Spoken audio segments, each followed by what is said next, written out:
Good morning, dear audience. My name is Tetiana Antsupova, and I am a senior fellow at the British Institute of International and Comparative Law and leading researcher of the project The Dynamics of the Judiciary in Ukraine in the context of the rule of law and the European Union accession aspirations. And today, on 21st of February 2025, I'm very glad to have our guest, Judge Anna Adamska-Galant. Anna is an expert in the fields of the rule of law, criminal law, international humanitarian law, and human rights. Her professional career includes over 17 years as a judge, including almost 6 years as an international judge in Kosovo, where she achieved the honor of the Supreme Court judge and made significant contributions to the adjudication of war crimes cases. Her expertise was recognized with a Doctor of Law cum laude for her dissertation entitled Vulnerable Witnesses and Victims of War Crimes in the Practice of International and Hybrid Courts. Since 2018, Anna has directed her professional focus toward the transformation of the Ukrainian judiciary. For almost 6 years, she led the judicial component of Private Justice, the largest European Union initiative to support the reform in the Ukrainian judiciary. In Poland, she worked as a lawyer specializing in criminal law and human rights. She cooperates as a lecturer with the University of Wrocław at the Department of Criminology and Security Studies. On the 1st of October 2024, she was elected as a judge of the European Court of Human Rights in respect of Poland. And using this opportunity, I would like to say my congratulations on such a great professional achievement. Finalizing introduction, Your Excellency, we do appreciate your contribution to the capacity building of the Ukrainian judiciary and your participation pro bono in the advisory board of our project, in particular by accepting the invitation for this interview. And I suggest that our today's conversation would provide a nuanced perspective on the trust in the judiciary and the judiciary's independence and its role in upholding democracy and the rule of law, both within Ukrainian and international level. And I would like to start our conversation by asking you about your professional experience and your personal impressions on what's going on in your native country. Is it true that trust in the Polish judiciary is currently low and it affected by recent reforms perceived as politically motivated and have contributed to a decline in public confidence in the judicial system? What are the main factors, in your opinion, contributing to the distrust in Poland judiciary? Because recently the practice of the European Court of Human Rights, the case law, was significantly enriched by Polish cases. So you probably can share with us your thoughts on that matter. Yeah, thank you very much for inviting me to participate in this interview. Thank you very much also for congratulations for the election. And of course, Polish example is an example when it comes to the judicial reform. I think it's a value for many countries because it shows how easy it is to destroy the judicial system. And you are right. Polish cases concerning judicial independence have contributed significantly to development of the jurisprudence of the European Court of Human Rights when it comes to the standards that shall be applied by any judicial system within the Council of Europe members to meet the standards of independence, of integrity of judges, which are crucial to have trust into the judiciary. When it comes to Poland, we faced years of so-called reforms within the judicial system, which started in 2015. And they resulted in the situation that we are facing now, with undermined trust into the judiciary, both from the society, but also I would say that also from inside of the judicial system.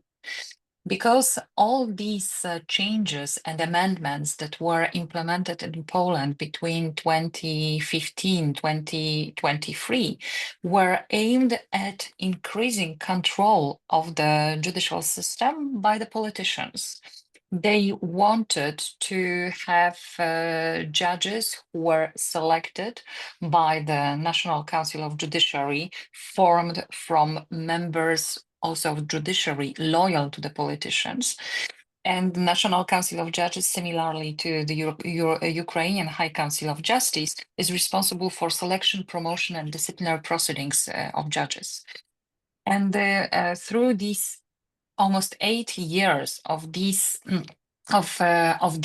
changes in the system, Poland has come to a moment that the society does not trust judges, and judges themselves do not trust each other, which is even more, I would say, dangerous.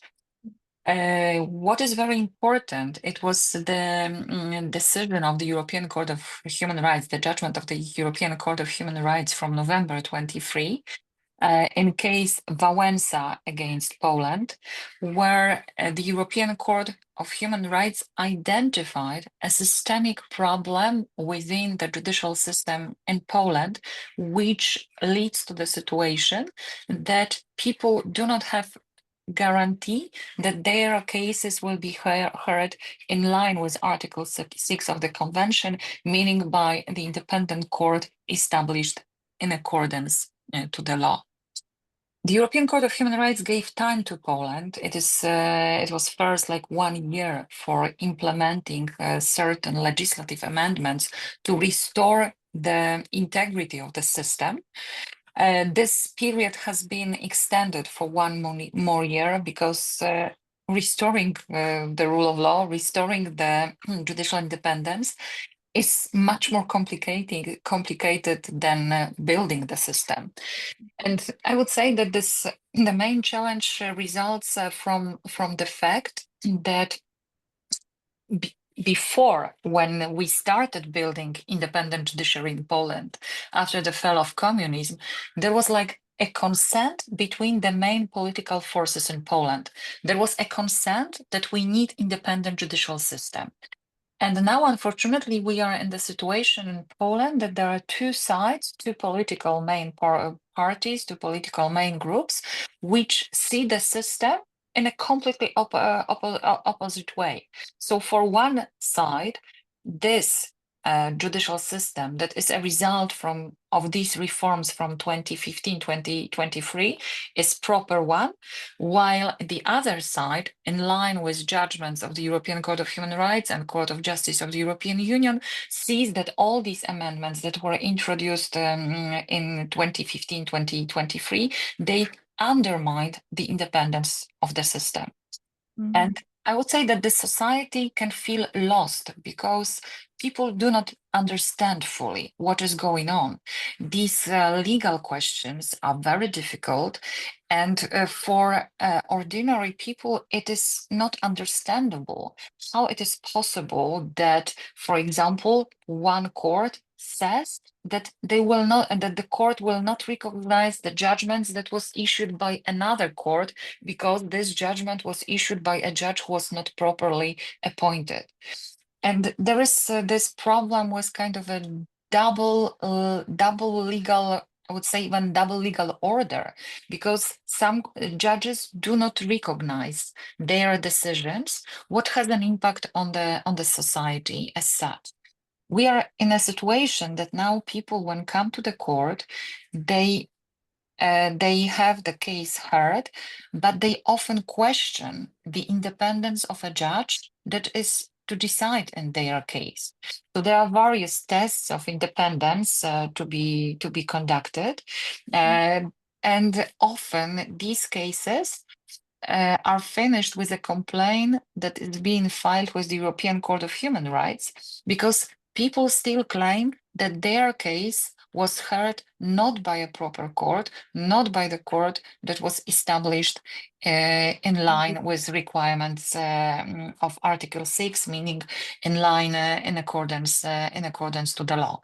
And as a result, we have this distrust within the system between judges, among judges, and also we have this lack of trust on side of the society, because people do not know or do not believe that their case was heard by independent and impartial judge. And it has a very negative impact in this sense that when people do not trust courts, they do not trust their judgments, they do not respect their judgments.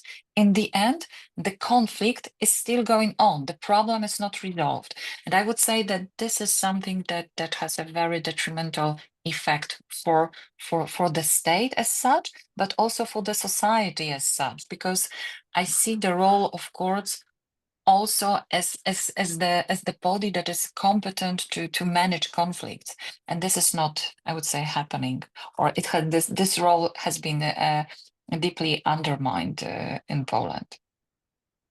Thank you, Anna, for your answer. And I can bring some parallels with the Ukrainian situation with judicial reforms, because after the Revolution of Dignity, as you correctly said, it should be consent between civil society and all branches of state power in understanding where we're going, where is our final destination. If we bring some reforms into judiciary and destabilize this stability, so to speak. And if the consent is not there, then it is just chaos, because and it of course affects the trust of society to the judiciary. And just very small additional question: did this situation affect the number of applications to the European Court of Human Rights under Article 6? Of course, of course, I would say that a significant part of cases that are being filed against Poland with the European Court of Human Rights, they relate to the problem to Article 6, this lack of guarantee of access to independent and impartial court. In this moment, a lot of these cases are pending because, as I said, the European Court of Human Rights, in this pilot judgment in Wałęsa case, gave time for Polish authorities to improve the situation, and there is still hope that this situation will change and relevant amendments to the law will be adopted. And if we switch to the international level, we can see the opposite picture with absolute trust to international courts. And to bring an example with the European Court of Human Rights, everyone knows that European Court of Human Rights is trusted and became even a hostage of its own popularity. Considering that the judges of the European Court of Human Rights elected by political parties of the Parliamentary Assembly of the Council of Europe, how it works, why the trust is still there, what are the factors which are playing the crucial role in building this trust for this international body? I think that there are at least a few elements which are important when we talk about the trust to the European Court of Human Rights. And as you have mentioned, we can say that the court is a victim of its own success, in the sense that more and more complaints are being brought. First, I would like to indicate the process of selection of judges. And judges of the European Court of Human Rights, they have a guarantee of independence. And as you said, I'm a judge in respect of Poland, in a sense that I'm coming from Poland, and my role as a national judge in Polish cases is to bring the context from Poland, the specific from Poland. The same applies to other judges from other countries. But in the same time, I do not represent the state. It is not my role. I have to be independent, and all my decisions need to be taken independently from this. What my government, let's say Polish government, would expect from me. It's not the point. I'm fully independent with no instructions from anybody, and the same applies to all other judges. So I think that this independence of judges, regardless of the fact that it's true that in a sense there is a political element in election, because finally we are elected by a parliamentary assembly of the Council of Europe, which is composed of politicians. But this process, before we come to the parliamentary assembly, there are a lot of stages that are based on the merit. And this is very, very important. And judges of the European Court of Human Rights, they need to meet high standards when it comes to their professionalism and integrity. And thanks to this independence, I believe that European Court of Human Rights is able to decide in cases, in very complex cases, often raising difficult questions independently and from expectations. And in this sense, the court is able to influence the future, because the court is developing some principles resulting from the European Convention on Human Rights, which contribute to development of to changes, often to we hope to positive changes in various countries, because in the end, all the members of the Council of Europe, they need to implement the standards that have been developed by the European Court of Human Rights.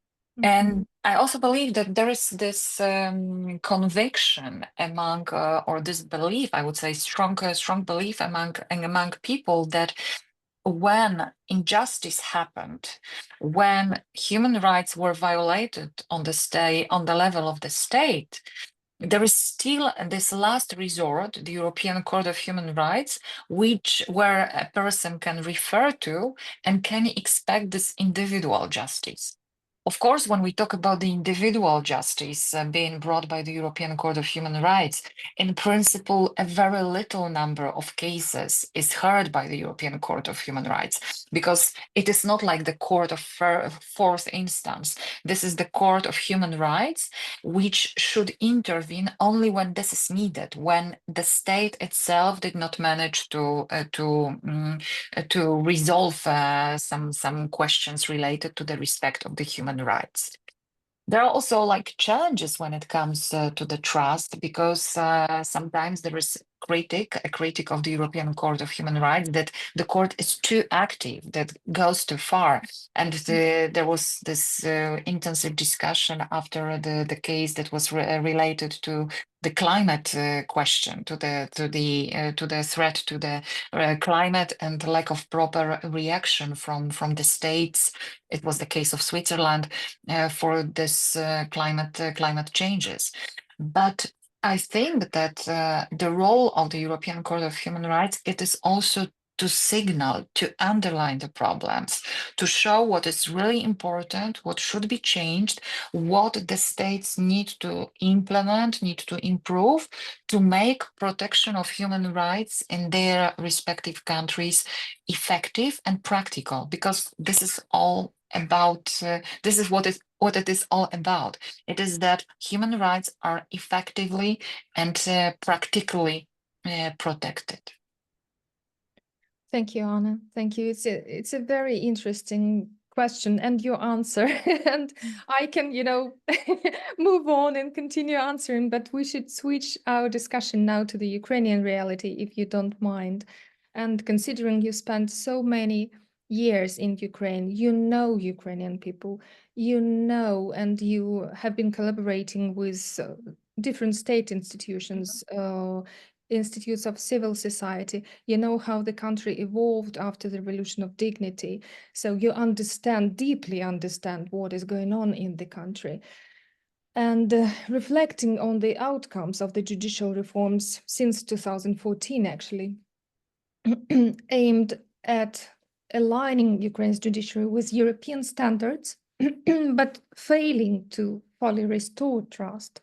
What, in your opinion, Ukraine's still missing? What is not there? I think that the Ukrainian judiciary is still missing trust, and this is like the most important challenge. Because when we look at the legal framework of the Ukrainian judiciary, the guarantees of judicial independence that are provided in the Ukrainian constitution, in the Ukrainian legislation, actually everything is in line with the best international standards. So this is what I really appreciate, that you have managed in Ukraine to conduct this debate, like public debate, also parliamentary debate, which resulted in building or in developing the legal framework that gives Ukraine a chance to build an independent, effective judiciary that need to deserve trust of the society. And I'm fully aware that Ukrainian judiciary started from a very low level of trust. We both know the role of some judges played during the Maidan revolution, the revolution of dignity, where some judges, unfortunately, stood on the side of this compromised power, compromised pro-Russian forces. And I think that this stays in kind of the memory of the people of Ukraine, that judges misused the trust that was somehow into the judiciary. From this perspective, I think it is important to finalize all these vetting procedures which are still going on in Ukraine.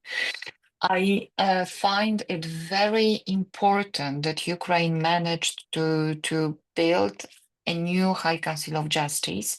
High Council of Justice, this is the name of the body. As we know, the members of the current members of the High Council of Justice, they had to go through a vetting procedure, which allowed to select the best possible candidates for membership in this body. There are still these processes connected with the vetting of judges, because, as we know, it is still not finalized. Of course.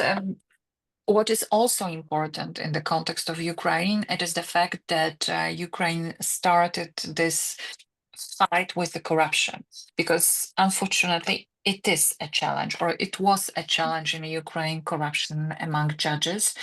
And when we look at the number of cases already decided by High Anti-Corruption Court, where former judges were convicted for corruption, it shows that it was a problem, because at least me myself, I heard about several cases already decided against judges. But I think that this is an important message to the society, that the state is really taking care about this issue, is aware about this challenge resulting from the corruption, and that it needs to be fight against, and the punishment that are being imposed for judges, for former judges who committed corruption, who are found guilty of corruption, they are really high. And this is also like a message to the society, to the people, to judges, of course, that they are not going. It will no longer be tolerated. What I find a challenge, and I was always telling this also when I was working in Ukraine, and as you know, I had a contact with many judges in Ukraine. I was, before the war, when I was living in Ukraine, I was traveling a lot. I was meeting a lot of judges, not only from big cities, but also from very small courts, also in the eastern part of Ukraine. During COVID, we worked a lot with judges online, and it was amazing experience, because thanks to this, it's like a positive side of COVID, I would say. Thanks to this, that we went online, we were able to reach a number of courts which we would never work with without this remote possibilities, without all these tools for distant working. And I know that there are a lot of very good judges in Ukraine who are very well trained, who are really doing a very important, very difficult job in a very responsible way, despite of the conditions that they are working, because we know that even during the war, the Ukrainian courts are working. There was actually not a moment that judiciary in Ukraine stopped functioning, which was very important to show that the state exists, that the state continues working. And I want to say that this is what is missing, that often the society, people do not hear about these hardworking judges who are Mhm. really performing their job in a way how it should be done, who seriously treat their obligations resulting from the Constitution, from the law, from the European Convention of Human Rights. And this information about them is not visible, because what is visible in the Ukrainian media, or it was before, when I was still much more involved, it was like this negative picture. It was only about some scandals which occurred. It was only complaining about judges. So it is a kind of a vicious cycle, in this sense that people who never go to the court, they rely, they build their opinion about the courts only on this what they read in the media or on Facebook. We know how popular Facebook is in Ukraine, and if they read only negative messages in the media or on the Facebook, it is not possible for them to start believing in courts, because why they are to believe if they are so bad? And on the other side, we also know about various surveys, and which are conducted among these people who had themselves direct contact with courts. And then their impression is much better. The trust among these who had their personal contact with the court is much higher to the judicial system than of these people who just rely on this what is being written in the media. So uh, I understand the role of NGOs, that they are watchdogs, and this is very important role. But if these watchdogs, they are concentrated or presenting only bad side, only negative side, without this element of appreciation, what is happening in a positive way, it undermines the trust to the judiciary. It does not help the judiciary to gain trust from the society, which is very, very, very important. You are absolutely right, and I agree with all your messages. First of all, to restore trust takes much more time than to destroy it. Second of all, and we've seen it with the revolution and Maidan cases, that it was the request of the society to bring to responsibility Maidan judges, and that's how, it didn't bring any trust into the system as such. Mhm, And with the corruption cases, we all understand that even one case which became mhm, public can destroy the reputation of the judiciary as such. And considering there are around 5,000 judges in Ukraine who may work, as you said, mhm, with dedication to their profession. Even one case, and we know some really high mhm. profiled cases, right, can destroy the work for, thousands of people and many, many years. So do you think that talking about the promotion of these, hardworking judges who Mhm. really dedicated to their work, do we miss the true leaders in the Ukrainian judiciary who could promote or speak judges, speakers who could, you know, overlap, so to speak, all the negativeness, which sometimes is not objective, sometimes have no grounds, sometimes just speculations or manipulations of the mass media or politicians. Um, I think that a lot has been done, and there is this increasing awareness among judges themselves, that they need to communicate with the Mhm. society. They need to try to get through with their message to the society. and also that they need to change perception of the judiciary also by changing the way how judiciary is working. So it was always about this being more open to the society, also to have this more understanding to the needs of people who are coming to courts. So this was also about the way how judges communicate with the society, with the people who come, who stand before them. It is also about the language that is being used by judges in their decision. I know that there were a lot of trainings conducted with Ukrainian judges to practice with them how to write a judgment in a way that it will be understandable to the people who need to read it, who need to understand it.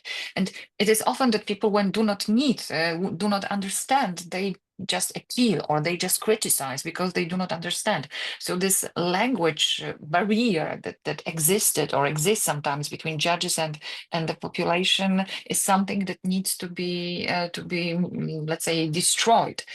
And yeah, I will also come back to this, what we were doing, what I was doing with my colleagues from the project when we were working together in Ukraine. It was the Model Court Initiative that I find very important, because through this initiative, we started to change the perception of courts, of judges themselves.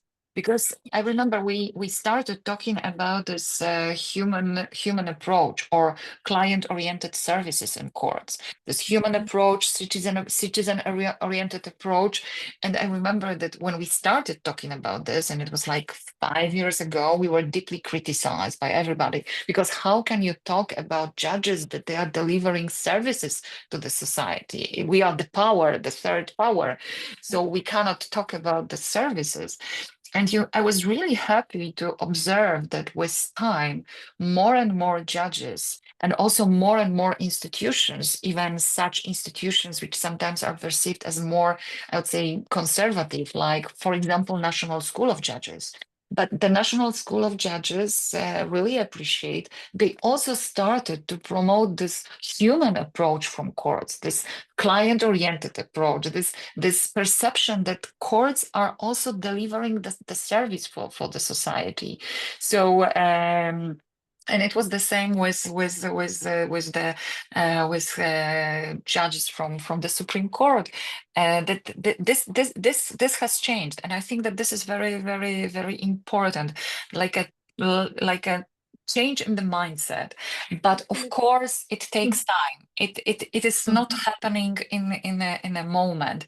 And also, what I also want to underline in the context of Polish experience, we when I actually I am yeah I must say that I must admit that I used to believe that judges in Poland are already very progressive, very open, meeting the highest standards, and that we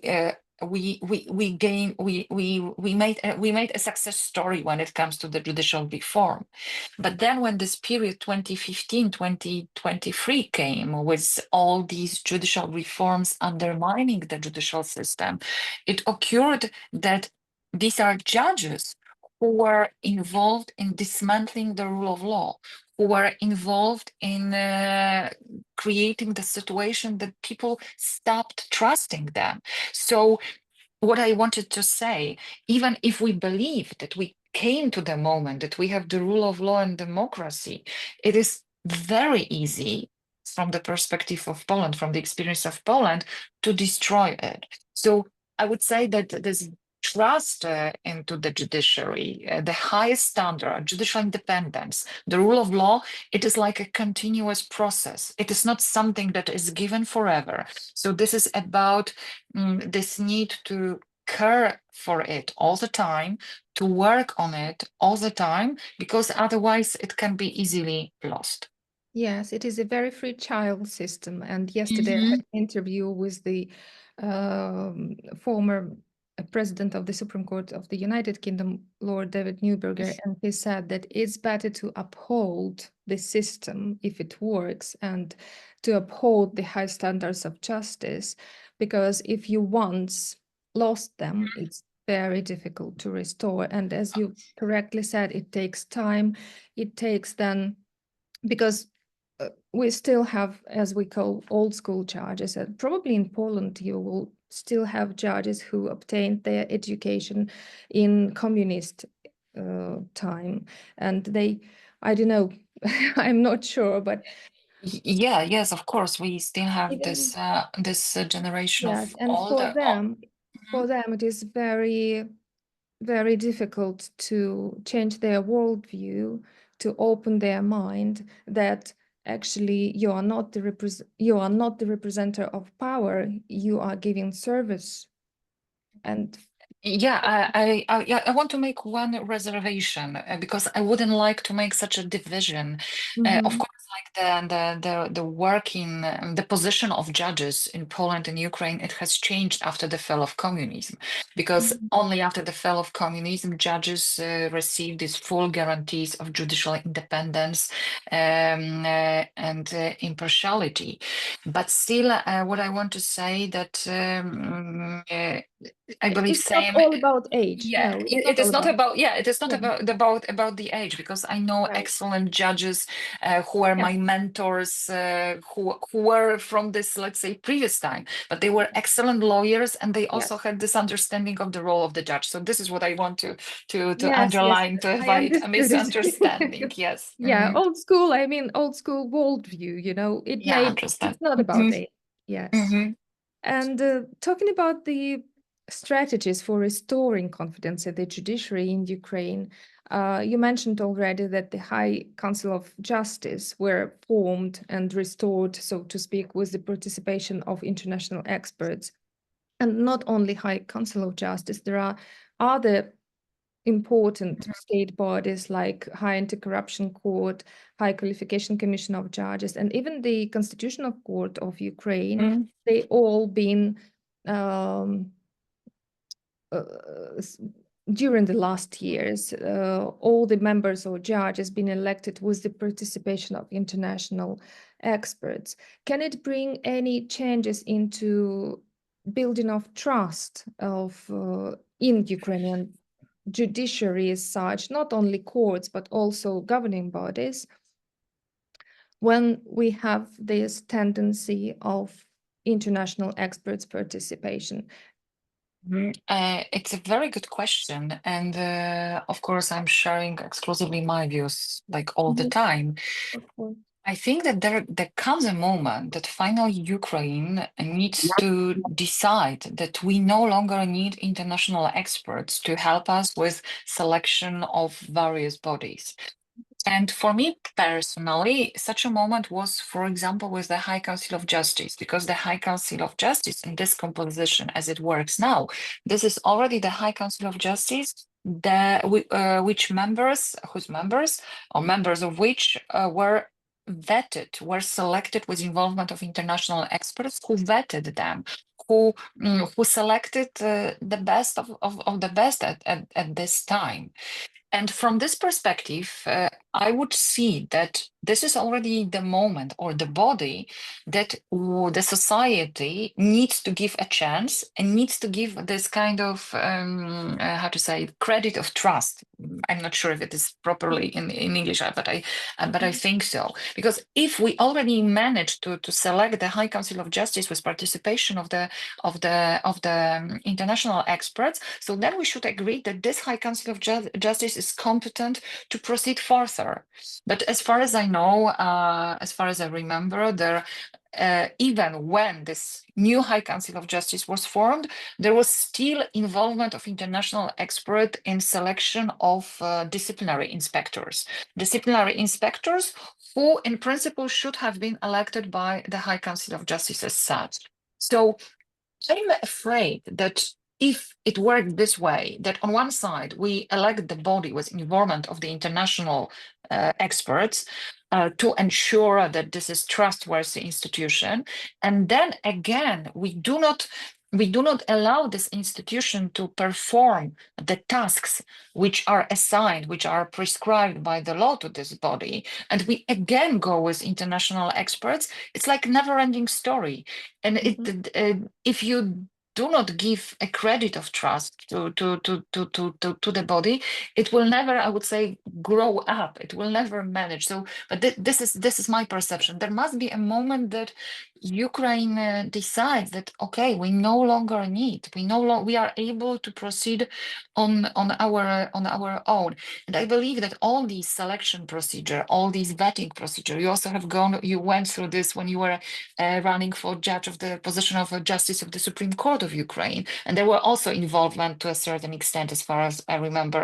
It was an involvement of civil society, but not Civils, international. there were, okay, international, there were not, but still, lawyers, judges in Ukraine, you have gone through so many vetting procedures that you already also know yourself how to conduct them. So I have, I would say, much more trust into Ukrainian lawyers, judges, Ukrainian bodies than yeah, I have trust. Yes. Thank you, Anna, for being so supportive, for your contribution into capacity building, actually, of the Ukrainian judiciary, which is important. Thank you for your understanding the reality in Ukraine. And in 3 days' time, we mark a sad 3 years anniversary of war, unfortunately. And it is amazing how all these state bodies, institutions are working, and they are capable. And as you said, the judiciary of Ukraine didn't stop service on any single day. And the figures and statistical data are impressive. How many cases are actually considered for the period of war? So I hope that our initiative with the interviews brings more understanding of Ukraine and Ukrainian judiciary.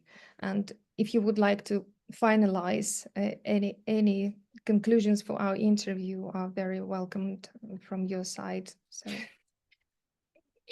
Yeah, this is yeah, as you said, the third anniversary is coming of this war that was to finish within 7 days, I believe. There were these kind of speculations, and resilience that is being shown by Ukrainian people, by Ukrainian army, by Ukrainian judiciary is something that is absolutely amazing, and it deserves our biggest respect and also our biggest support, because you in Ukraine, you are fighting not only for yourself, for Ukraine, but you are fighting for the whole democratic world, from the whole democratic Europe.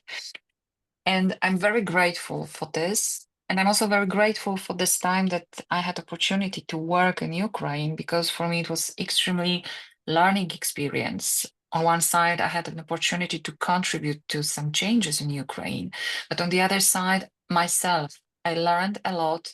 And without this experience, this what I got from you in Ukraine, I believe that I wouldn't be in this place where I am now. So I'm also grateful for this. And I would say at the end, Slava Ukraine. Heroям slava. Thank you so much, Anna, for your precious time which you spent with me today. And I hope we will have another conversations and interesting discussions in the future. Thank you very much. Thank you very much, Tatiana.